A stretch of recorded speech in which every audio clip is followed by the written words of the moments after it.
कागज पर लिखी गजल बकरी चबा गई और गांव में हल्ला कि बकरी शेर खा गई। वक्त की कद्र उस शख्स से पूछो जो शौचालय के बाहर खड़ा है, उसे लूज मोशन है, और जो अंदर है उसे कब्ज की बीमारी।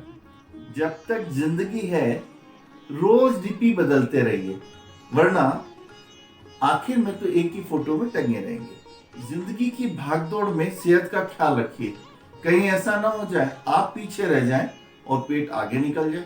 एक बात जान लीजिए, 35 और 37 कभी साथ नहीं रह सकते, क्योंकि दोनों के बीच 36 का आंकड़ा है। YouTube सतरंगी रे चैनल व्यंग अड्डा कार्यक्रम में मैं परवेश जैन आपका हार्दिक स्वागत करता हूँ। समझ नहीं पड़ता राम जी क्या क्या दिन दिखलाएंगे। अपनी पोस्ट को लाइक करवाने के लिए क्या क्या नहीं करना पड़ता। पोस्ट का तो पता नहीं, लेकिन लाइक का आदान प्रदान करने के लिए अपनी फ्रेंडशिप का निर्माण करना बहुत जरूरी होता है। जब हम बच्चे थे, हमारे बीच सबसे ज्यादा ताकतवर सौगंध होती थी विद्या की सौगंध। उस समय विद्या का उच्चारण भी सही ढंग से करना नहीं आता था, इसलिए टेटवे पर तर्जनी और अंगूठा रखकर कहते थे खा विद्या की सौगंध। अगर विद्या की झूठी सौगंध खा ली तो सरस्वती माँ नाराज हो जाएगी, हम फेल हो जाएंगे, अंगूठा छाप रह जाएंगे। आजकल विद्या की सौगंध आउटडेटेड हो गई। अब बच्चे बाय गॉ या बाय प्रॉमिस कहते हैं। व्यंग अड्डा कार्यक्रम में अड्डेबाजी करने के लिए आज उपस्थित हो रहे बीकानेर से बुलाकी शर्मा जी। जिस समय और जिस समाज में हम रह रहे हैं, वहाँ इतनी विसंगतियाँ, विकृतियाँ, विद्रूपताएं, विरोधाभास व्याप्त हैं कि उन्हें बेरहमी से उजागर कर मानवीय मूल्यों की स्थापना के लिए व्यंग विधा ही सबसे ज़्यादा प्रभावी और असरदार माध्यम है। किंतु आज के दौर में सत्ता और व्यवस्था की खामियों पर कम लिखा जाना चिंताजनक है। जन पक्षधरता के साथ व्यंग्यकार की कोशिश रहती है कि सामाजिक, धार्मिक, साहित्यिक, राजनीतिक आदि विभिन्न क्षेत्रों में जो भी विषमताएं और विसंगतियां हैं, उन्हें व्यंग्य के माध्यम से उजागर करते हुए इस बदसूरत हालत को पुनः सही सूरत में लाया जाए। व्यंग्यकार का साहित्य के प्रति लगाव बाल्यकाल से ही है।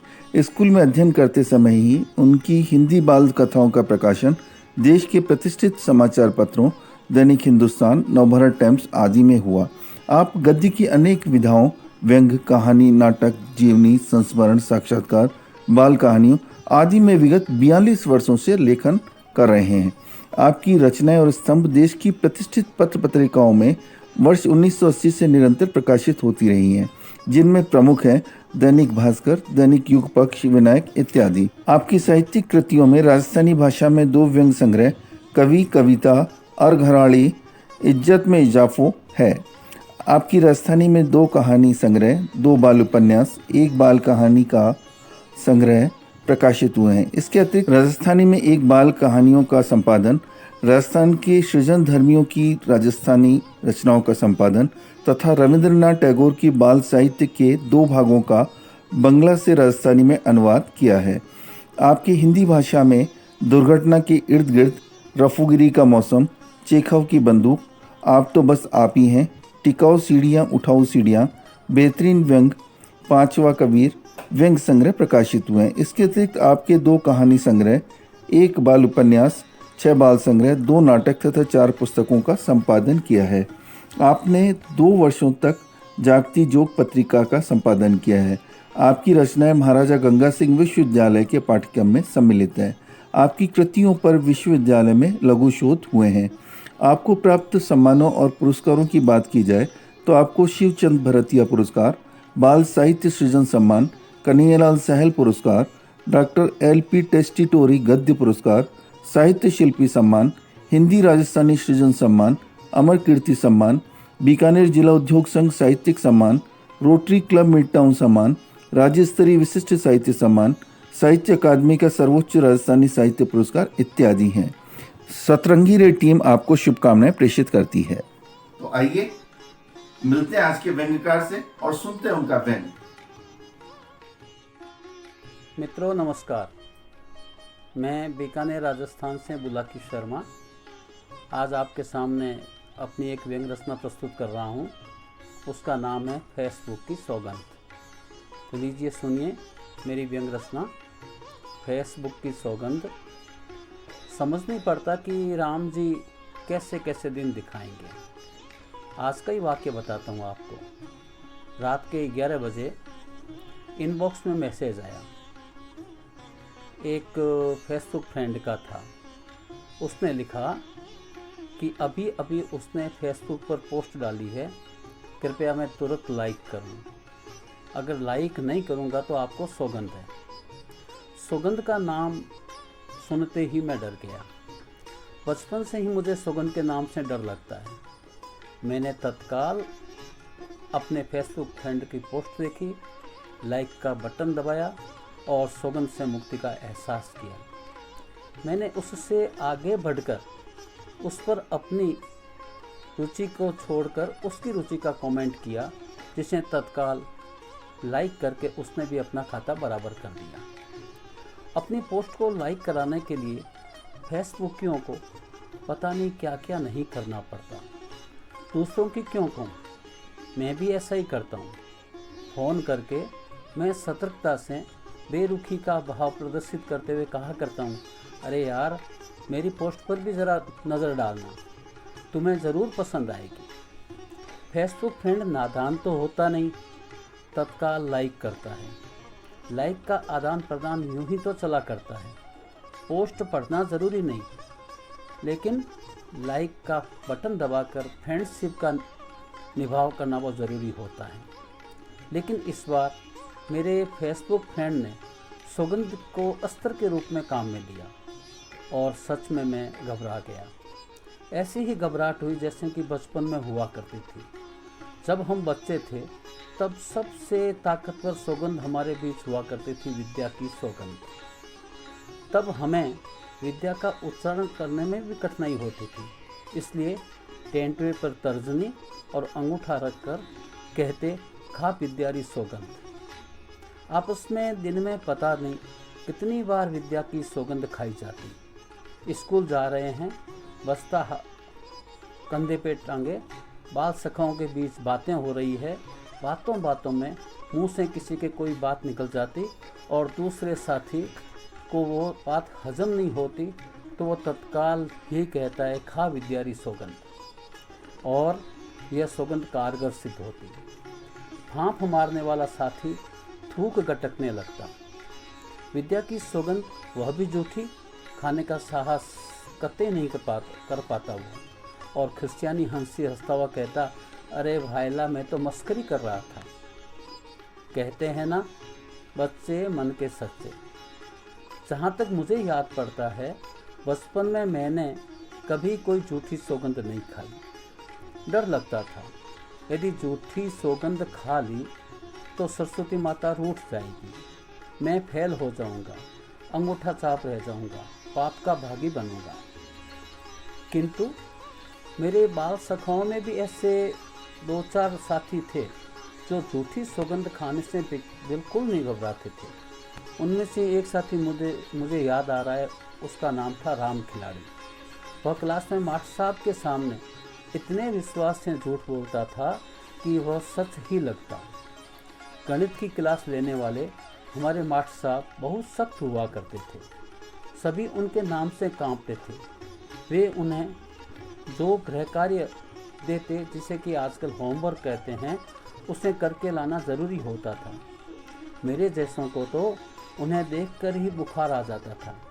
बाबूजी के पास बैठकर मैं उनका दिया होमवर्क करता था, कभी चूक नहीं होती थी। यदि किसी दिन होमवर्क मेरे से हो नहीं पाता तो स्कूल की छुट्टी मनाने में ही अपनी भलाई समझता था। किंतु हमारा साथी राम खिलाड़ी गणित के मास्टर साहब से भी ऊंचा खिलाड़ी था। जब वे होमवर्क की कापियां जांचने के लिए मांगते, तब वह अपना बस्ता संभालता, सारी कापी किताबें बस्ते से बाहर निकाल देता, किंतु उसे गणित की कॉपी नहीं मिलती। तब रुआंसा होकर अपनी जगह खड़ा हो जाता और मास्टर साहब सख्ती से उसे पूछते, हाँ रामला, तुम्हारी कॉपी कहाँ है? वह गंभीरता के साथ होले से जवाब देता, वो तो मैं घर भूल गया मास्टर साहब। मास्टर साहब आंखों से उसका एक्सरे करते और कहते, तू झूठों का बादशाह है रे। पता रामला, होमवर्क किया या नहीं किया तुमने, या सिर्फ बहाना बना रहा है। राम खिलाड़ी तुरंत अंगूठे और तर्जनी से अपने टेंटों को पकड़कर जवाब देता, विद्यार्थी सौगंध मास्टर साहब, सभी होमवर्क किया हुआ है, कापी लानी भूल गया। विद्या की सौगंध सुनकर मास्टर साहब धराशायी हो जाते, कहते, ठीक है बैठ जा, कल ले आना।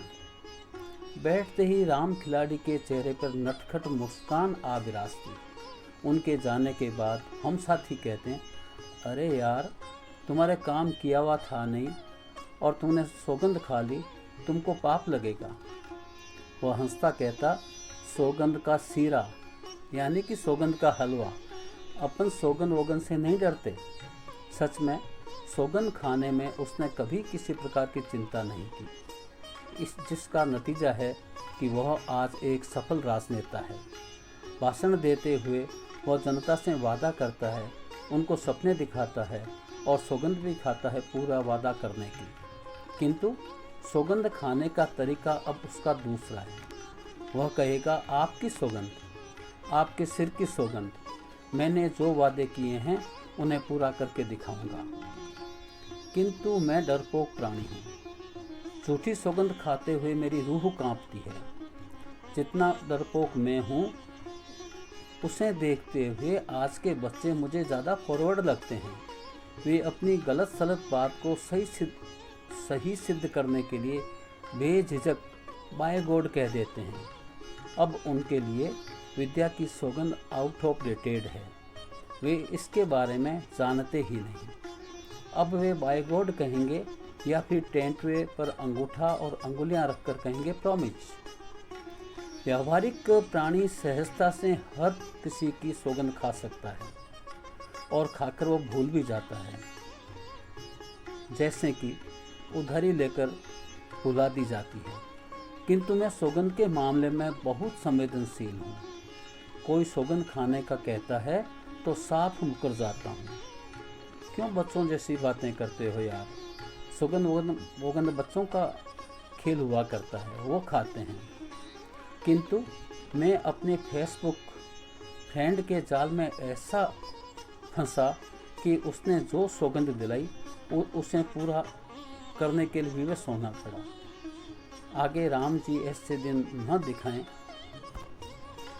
यही मेरी उनसे प्रार्थना है। तेरी हर अदा के इशारों को क्या समझूं, जुबां बंद है नजारों को क्या समझूं। तो अभी आपने सुना व्यंग्यकार बुलाकी शर्मा जी को, फेसबुक की सौगंध, उनका व्यंग। यदि आपको पसंद आया तो आप कमेंट सेक्शन में आके हमें कमेंट अवश्य करिए, और यदि आप भी व्यंग लिखते हैं तो स्क्रीन पर दिए नंबर पर अपना व्यंग वीडियो भेजिए, हम उसको व्यंग अड्डा कार्यक्रम में सम्मिलित करेंगे। दोस्तों, अगर अभी तक आपने हमारे चैनल को सब्सक्राइब नहीं किया, हमारे चैनल को सब्सक्राइब करिए, लाइक करिए, शेयर करिए। मैं आपका दोस्त परवेश जैन आपसे फिर मिलूंगा व्यंग अड्डा के दूसरे एपिसोड में। तब तक के लिए अपना ध्यान रखिए, अपनों का ध्यान रखिए। नमस्कार।